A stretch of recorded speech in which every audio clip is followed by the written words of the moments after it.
Hi guys, my name is Tania and today I'm going to be doing the Bookstore Book Tag. I was tagged by the gorgeous Mel over at Books with Wings, and if you haven't checked her out already you really should, especially as she's one of the organisers of and a host for the awesome Own Voices October Challenge, which is happening next month. I'll post a link to her channel and her tag video down below. And this tag was originally created by Brit at Brit Reads, and I'll also post a link to her original video down there. There are 7 questions in total, so let's go!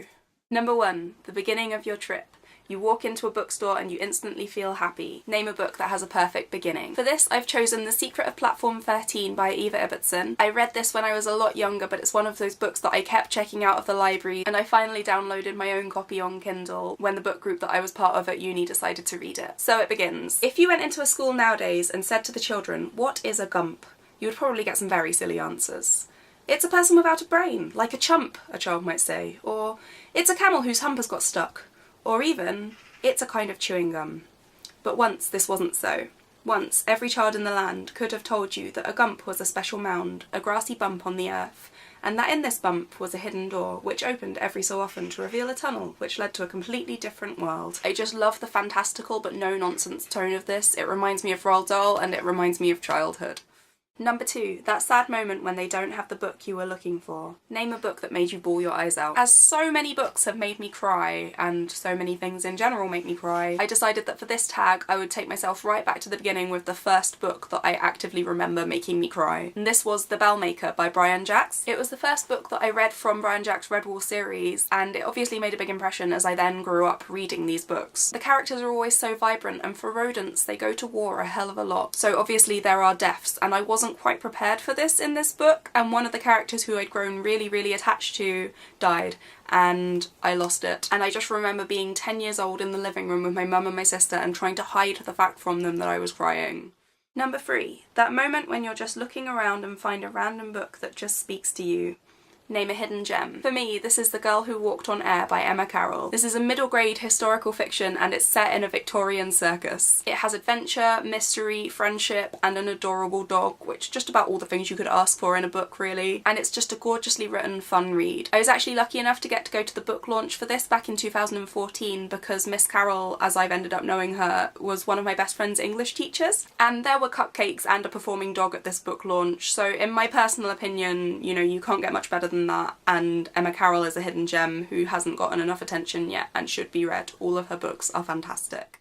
Number 4. That moment you finally find the book that you were looking for. Name a book that you waited months and months for to be released. This has to have been Carry On by Rainbow Rowell. I devour anything released by this author and I absolutely adored Fangirl, so when I saw that this was on the cards I was excited, and I did wait months and months for this to finally happen. And when I did get the copy it felt kind of like a Harry Potter release to me, because I can't explain it, but like the shape and the feel of this book in the dust jacket and everything, it was like getting my hands on the Goblet of Fire for the first time.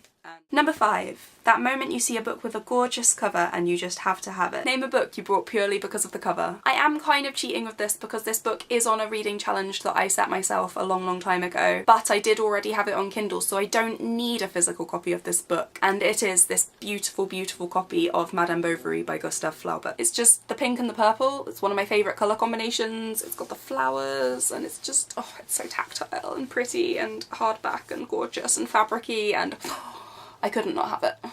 Number 6. That moment you have to pay a lot of money for your books but still feel very happy you finally have them. Name a book that made you suffer but you were still happy about it. This has to be If I Was Your Girl by Meredith Rousseau. This was such a good and important book. Based on the flashback style aspects of this story and also on the potential attitudes of characters in the present of this book, I spent the whole time that I was reading this in a constant state of anxiety about what was going to and what had happened to Amanda in the past. And I think this is what partially gave me the momentum to read it as fast as I did, and the privilege of getting to read this and the hopeful resolution ultimately made it worth all of that anxiety. I think that maybe with the way 2016 has gone, it would be a good thing for more people to experience that kind of anxiety in relation to trans characters such as Amanda, and I am so thankful to Meredith Rousseau for telling us this story, because I just think we need a lot more empathy in the world at the minute, and I think that would be really good for us.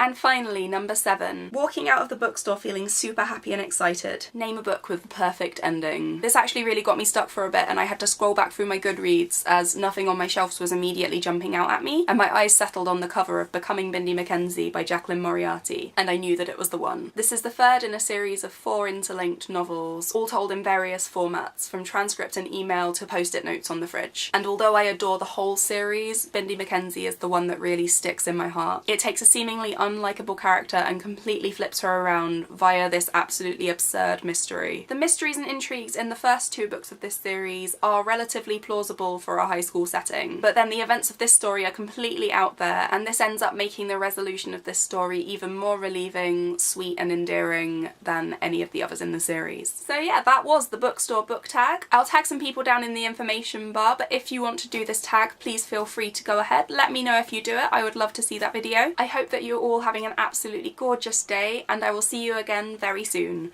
Goodbye! Now I need to go take a selfie of myself with water stones.